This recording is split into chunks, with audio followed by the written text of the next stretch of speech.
हे कौन्तेय, सर्दी गर्मी और सुख दुख इंद्रिय और विषयों के संयोग द्वारा प्रारंभ और अंत होते हैं। वे अनित्य हैं। अतः हे भारत, उनको तुम सहन करो। हे पुरुष शर्भ, जो पुरुष दुख और सुख को समान समझकर उससे विचलित नहीं होता, वह मोक्ष के योग्य होता है। भगवान श्री कृष्ण आगे बताते हैं कि जीवन में जितने भी सुख दुख आते हैं, वो सब क्षणिक होते हैं। ना तो दुख ज्यादा समय रुकेगा और ना ही सुख। ठीक वैसे ही जैसे सर्दी और गर्मी के मौसम आते जाते रहते हैं। हमें यह नहीं मानकर बैठ जाना चाहिए कि अगर जीवन में सुख आया है तो अब कभी दुख नहीं आएगा, या इसका ठीक उल्टा।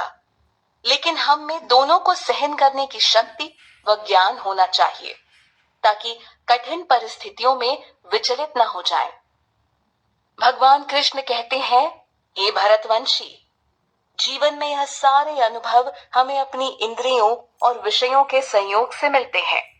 भरतवंशी के अलावा वैसे यहाँ अर्जुन को कौन्तेय यानी कुंती के पुत्र के नाम से भी बुलाया गया। भगवान के कथन अनुसार इंसान की इंद्रियां ही सुख दुख के बोध का मुख्य कारण है। व्यक्ति को जरूरत है कि वो बिना विचलित हुए इन सब समस्याएं करने की कला सीखे। सुख दुख के भाव के कारण व्यक्ति को अपने कर्म से विमुख नहीं होना चाहिए।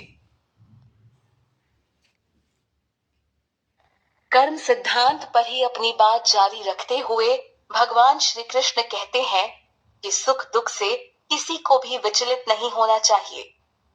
जो पुरुष ऐसा करने में सफल हो जाता है या सक्षम है, वो अवश्य ही मुक्ति के योग्य है।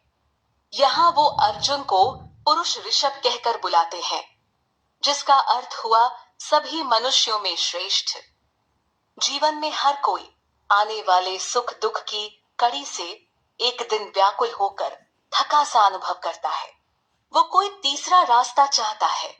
भगवान यही रास्ता तो हमें बता रहे हैं कि सुख दुख में से किसी को भी गंभीरता से ना लेकर दोनों में संभाव बनाकर रखा जाए। इसी से जीवन में स्थिरता आती है और मन शांति को प्राप्त करता है।